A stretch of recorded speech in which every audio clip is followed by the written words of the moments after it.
আসসালামু আলাইকুম, হোম একাডেমিতে স্বাগত জানাচ্ছি নতুন ভিডিওতে।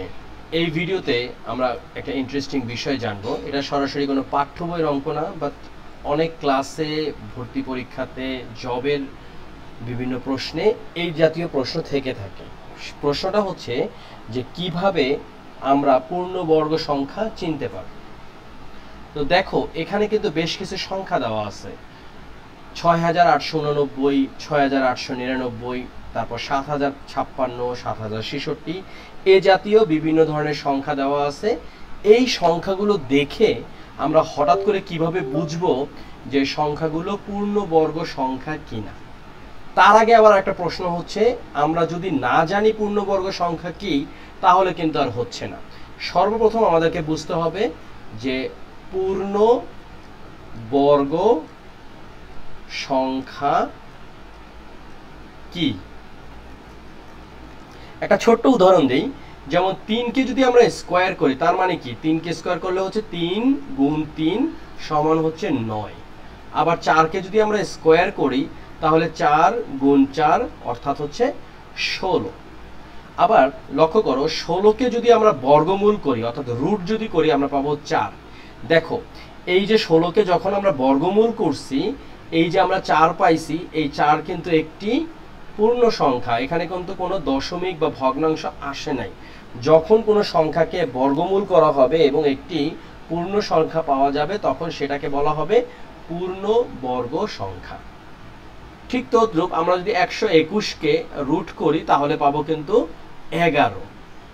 এখন এই যে সংখ্যাগুলো আমরা দেখতে পাচ্ছি, এখানে 3টা এবং এখানে 3টা, এই 6টা দেখে আমরা কিভাবে বুঝবো যে কোনটা পূর্ণবর্গ সংখ্যা।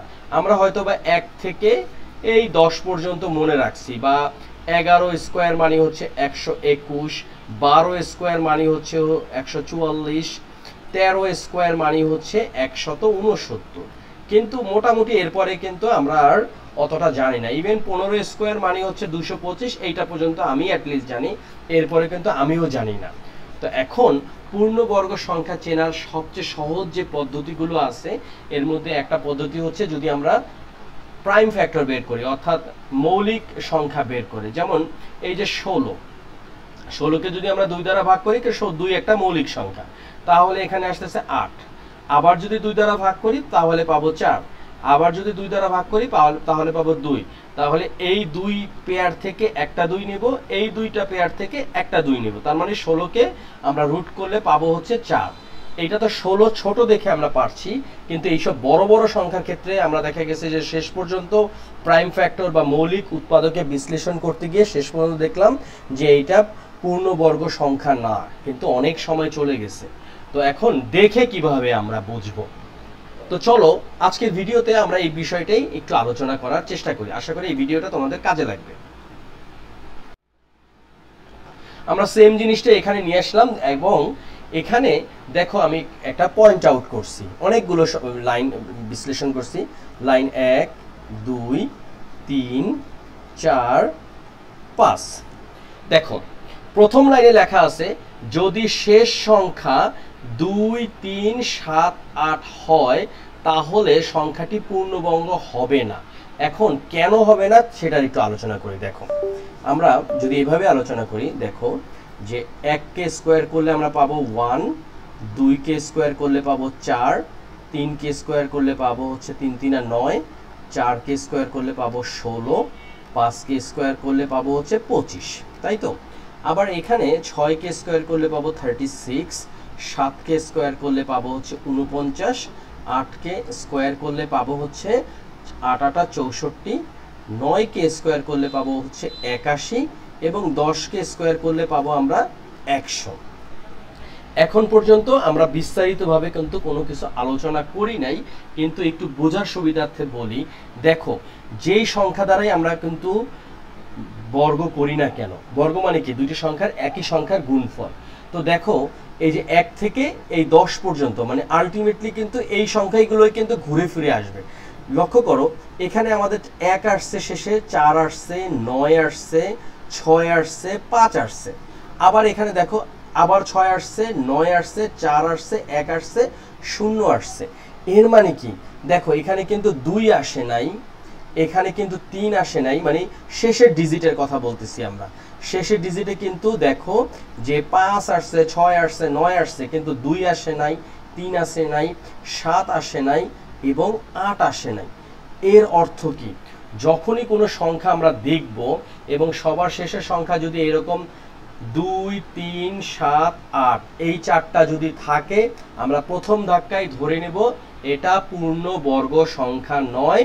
তাহলে এই যে জিনিসগুলো আমরা দেখতে পাচ্ছি এখান থেকে, এই যে 4, 3, 5, 7, এটা সরাসরি ধরে নিলাম এটা পূর্ণ বর্গ সংখ্যা নয়। আমাদের কোনো ক্যালকুলেশনেরই প্রয়োজন নাই, আমাদের মৌলিক উৎপাদকে বিশ্লেষণ করার দরকার নাই, আমাদের ক্যালকুলেটরের সহায়তা নেওয়ার দরকার নাই। আমরা দেখেই বুঝতে পারবো যেহেতু সবার শেষে 7 আছে, 7 থাকা মানে কি 7 থাকুক অথবা 2 থাকুক অথবা 8 থাকুক আলটিমেটলি অথবা 3 থাকুক, আমরা সরাসরি বলে দিতে পারবো এটা পূর্ণ বর্গ সংখ্যা নয়। এই একটা পার্ট গেল, আমরা আশা করি এটা বুঝতে পেরেছি। এরপরে হচ্ছে কি, যদি শেষ সংখ্যা 1, 4, 5, 9, 0 হয়, তাহলে দ্বিতীয় শেষ সংখ্যাটি, দ্বিতীয় শেষ সংখ্যা মানে কি, আমাদের ধরো এখানে লেখা আছে 521, তাহলে এটা হলো শেষ সংখ্যা আর এটা হলো দ্বিতীয় শেষ সংখ্যা, মানে যেটাকে আমরা সাধারণত বলি দশকের ঘর। প্রথমটা হচ্ছে একক আর তারপরেরটা হচ্ছে দশক। এই দশকের ঘর অথবা দ্বিতীয় শেষ সংখ্যাটি জোড় সংখ্যা হবে বা শূন্য হবে। তো লক্ষ্য করো শূন্য কখন হবে? প্রথম কথা হচ্ছে গিয়ে শেষ সংখ্যা যদি শূন্য হয় তাহলে অবশ্যই তার আগের সংখ্যাটা শূন্য হতে হবে, এটা হলো একটা পয়েন্ট। আর একটা হলো যদি শেষ সংখ্যা 1, 4, 5, 9, লক্ষ্য করো এখানে কিন্তু একটা ইন্টারেস্টিং বিষয় আছে। আমরা কিন্তু এখানে দেখতে পাচ্ছি 4কে স্কোয়ার করলে 6 হয়, তাই না? 4কে স্কোয়ার করলে 6 হয়, আবার 8কে স্কোয়ার করলেও কিন্তু না, 8কে তো না, 6কে স্কোয়ার করলেও 6 হয়, কিন্তু এইখানে কিন্তু আমরা 6 লিখি নাই। 3 নম্বর ঘরে কিন্তু আমরা 6 লিখেছি এবং পরে এটা আলোচনা করব। তো মূল কথা হচ্ছে গিয়ে যদি শেষ সংখ্যা 1, 4, 5, 9, 0 হয় তাহলে দ্বিতীয় সংখ্যাটি জোড় সংখ্যা হবে। এখন আমরা একটু দেখি যে কোনটা কোনটা এখন পর্যন্ত ঠিক আছে বা কোনটা আমরা বাদ দিয়ে দিতে পারি। লক্ষ্য করো এখানে শেষ সংখ্যা হচ্ছে 9, তার আগেরটা কি হয়েছে 8, মানে জোড় সংখ্যা এখন পর্যন্ত আমরা রাখলাম। এরপরে কি আছে, শেষ সংখ্যাটা হচ্ছে 6, কিন্তু তার আগের সংখ্যাটা কি, আগের সংখ্যাটা হচ্ছে 5, 5 কিন্তু একটা বেজোড় সংখ্যা। এখন দেখো এখানে কিন্তু লেখা আছে কিন্তু শেষ অঙ্কটি যদি 6 হয় তাহলে দ্বিতীয় শেষ অঙ্কটি সর্বদা বেজোড় হবে, সুতরাং এটাকে আমরা এখনো বাদ দিতে পারবো না। আবার এখানের ক্ষেত্রে তাই শেষ অঙ্কটা 6 আসছে, তার আগের সংখ্যাটা কি আছে 5, 5 মানে একটা বেজোড় সংখ্যা, এখনো কিন্তু আমরা এটাকে বাদ দিতে পারবো না। এটা গেল একটা জিনিস। এখন দেখো এখানে এটা কি আছে 6899, 9 এই যে আছে, 9 থাকলে আমরা শেষের সংখ্যা যদি 9 থাকে তাহলে পসিবিলিটি আছে এটা একটা পূর্ণবর্গ সংখ্যা হওয়ার। কিন্তু দেখো দ্বিতীয় শেষ অঙ্কটি কি আছে 9 আছে, 9 মানে একটা বেজোড়, তাহলে কি হবে, আমরা বলছি দ্বিতীয় শেষ অঙ্কটি সবসময় জোড় হবে, কিন্তু এখানে দ্বিতীয় শেষ অঙ্কটি আছে বেজোড়, সুতরাং এইটা বাদ। আশা করি এটা তোমরা সবাই বুঝতে পারছো। এখন পরেরটা দেখি, শেষ অঙ্কটা আছে কত 6, কিন্তু আমরা কিন্তু জানি যে দ্বিতীয় শেষ অঙ্কটি জোড় সংখ্যা হবে, এখানে জোড়ই হয়েছে, কিন্তু 6-এর ব্যাপারে আবার একটা শর্ত আছে, 6-এর ক্ষেত্রে আবার দ্বিতীয় অঙ্কটি হতে হবে বেজোড়, কিন্তু এখানে হয়ে গেছে জোড়, সুতরাং এটাও বাদ। এর মানে কি আমাদের এখানে যেটা দেখতে পাচ্ছি এই তিনটা হচ্ছে গিয়ে পূর্ণবর্গ সংখ্যা। এখনো কিন্তু আমাদের কিছু কাজ বাকি আছে, এখনো আমরা শিওর বলতে পারবো না যে এটা পূর্ণবর্গ সংখ্যা কিনা, কিন্তু আমরা ধরে নিলাম এই তিনটা পূর্ণবর্গ সংখ্যা হওয়ার পসিবিলিটি আছে। তো 1 নাম্বার আমরা বুঝছি যে আমাদের কি থাকতে হবে 2, 3, 7, 8 এটা থাকলে পূর্ণবর্গ হবে না। তারপরেটা আমরা কি বুঝছি যে 1, 4, 5, 9, 0 এইগুলো থাকলে কি হতে হবে, এই 1 থেকে 1, 4, 5, 9 পর্যন্ত থাকলে দ্বিতীয় অঙ্ক হবে কি জোড়। আর শূন্যর ক্ষেত্রে কি, শূন্যর ক্ষেত্রে এখানে দেখো একটা জিনিস হচ্ছে কি আমি একটু বলে দেই, এখানে যদিও লেখা নাই যে শূন্যর ক্ষেত্রে এটা লিখে রাখি, শেষ অঙ্ক অঙ্ক শূন্য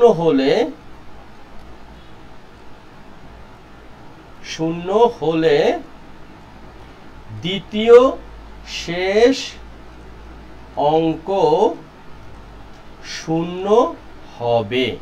দেখো 10 কে যদি আমরা স্কোয়ার করি কি হবে 100, শেষ অঙ্ক শূন্য, তার আগের অঙ্ক শূন্য।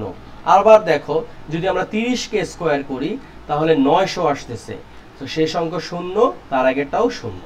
এটা গেল একটা জিনিস। এখন আমরা 3 নাম্বার পয়েন্টটাও বুঝছি যে শেষ অঙ্ক 6 হলে দ্বিতীয় শেষ অঙ্কটা সর্বদা বেজোড় হবে।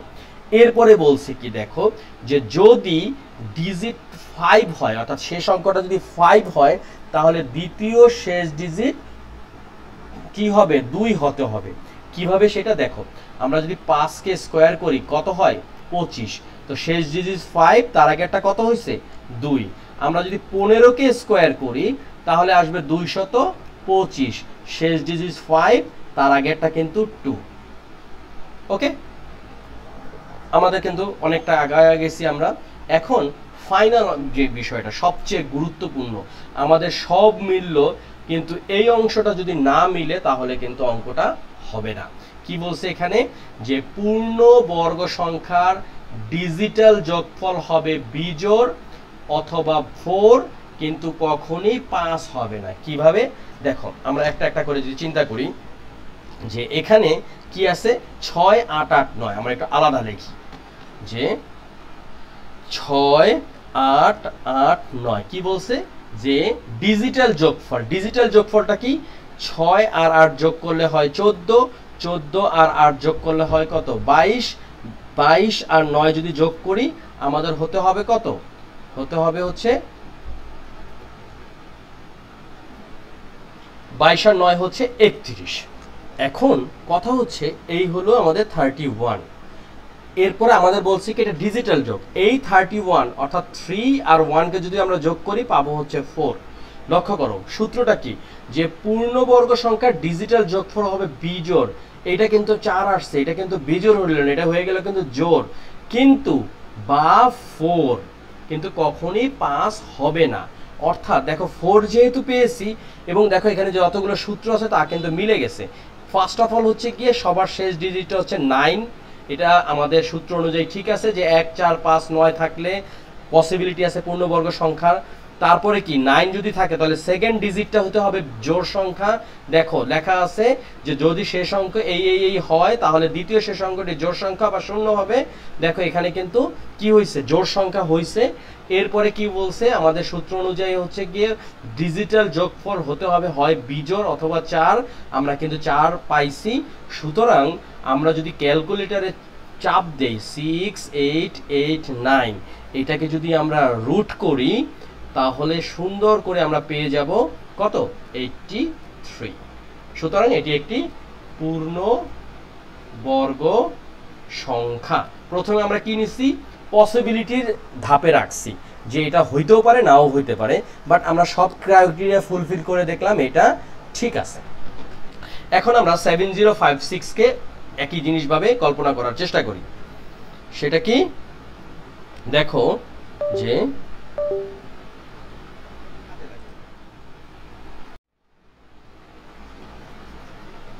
7056, তাই না?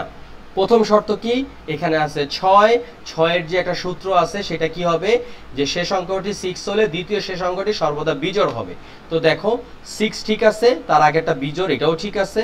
সুতরাং এই দুইটা শর্ত আমাদের মেনে গেছে, মানে 6 হইলে পূর্ণবর্গ হইতে পারে, তার আগে 6 এর আগে কি হইতে পারে বিজোড় সংখ্যা হবে, সেটাও ঠিক আছে।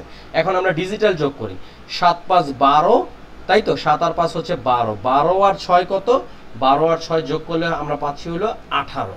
এই 18-র মধ্যে 1 আর 8 যদি আমরা যোগ করি পাবো 9। সূত্র মতো কি হয় 4 হবে অথবা বিজোড় হবে। তো সুতরাং এই যে 7056, এটাকে যদি আমরা বর্গমূল করি, একটা ক্লিক করি যদি, কোথায় আমরা যদি ক্লিক করি ক্যালকুলেটরে, আমরা পেয়ে যাব 84, যেটা একটা পূর্ণ বর্গ সংখ্যা। দেখো সহজেই কিন্তু এই ভিডিওর মাধ্যমে আমরা দেখতে পাচ্ছি। জাস্ট কয়েকটা জিনিস আমাদের কিন্তু মনে রাখলেই হবে যে 1 থেকে 10 পর্যন্ত যদি আমরা বর্গ করি, আমরা শেষ যে ইউনিটগুলো আছে অর্থাৎ শেষ যে ডিজিটগুলো আছে আমরা দেখতে পাচ্ছি যে 1 কে বর্গ করলে 1 হয়, 2 কে বর্গ করলে 4 হয়, 3 কে বর্গ করলে 9 হয়, অর্থাৎ শেষ ডিজিটগুলো কিন্তু এরকমই হবে। দেখো 3 এর জায়গায় যদি আমরা 13 লিখতাম তারপর যদি স্কোয়ার করতাম 169, তাই না? দেখো শেষ ডিজিটটা কিন্তু 9 আসছে। তো এরকম ভাবে যদি আমরা একটু হাতে কলমে করার চেষ্টা করি, ভিডিওটা মনে হচ্ছে বড় বা তোমাদের কাছে বিরক্তও লাগতে পারে, কিন্তু একবার যদি তোমরা এটা মনোযোগ দিয়ে পড়ার চেষ্টা করো বা ভিডিওটা দেখো বা নিজেরা প্র্যাকটিস করো, তোমাদের কিন্তু অগোচরেই বা মনের অগোচরেই তোমরা কিন্তু অনেক জিনিস শিখে যাবে। তো আমরা এখানে দেখতে পেলাম যে এই দুইটা সংখ্যাই কিন্তু পূর্ণবর্গ সংখ্যা। ফাইনালি যেটা আছে যে 4 3 5 6, সহজেই কিন্তু আমরা এটা বলতে পারছি যে 6 যেহেতু আছে তার আগেরটা হচ্ছে বিজোড় হবে। এটাকে যদি আমরা যোগ করি 4 আর 3 7, 7 5 12, 12 আর 6 হচ্ছে 18, 18 নিজেদের মধ্যে যোগ করলে আসবে 9, 9 মানে কি আমাদের ডিজিটাল যোগফল হতে হবে হয় 9 অথবা 4 অথবা কি, অথবা কখনই 5 হবে না। দেখো 5 যে হবে না, একটা নর্মাল জিনিস যদি চিন্তা করি যে ধরো এই যে 5 কে যদি আমরা স্কোয়ার করি পাবো হচ্ছে 25, 25 এই দুটাকে যোগ করলে কিন্তু আমরা পাবো 7, 7 কি একটা বেজোড় সংখ্যা। তো এই ছিল ভিডিওর গুরুত্বপূর্ণ অংশটুকু যে কিভাবে আমরা পূর্ণবর্গ সংখ্যা সহজে চিনতে পারবো। তোমরা বেশি বেশি প্র্যাকটিস করো। এই চ্যানেলে এখন থেকে এই জাতীয় অনেক ভিডিও দেওয়ার চেষ্টা করবো যাতে আমাদের মধ্যে প্র্যাকটিসটা ভালো থাকে। তো তোমরা সবাই ভালো থাকো, সুস্থ থাকো, আল্লাহ হাফেজ।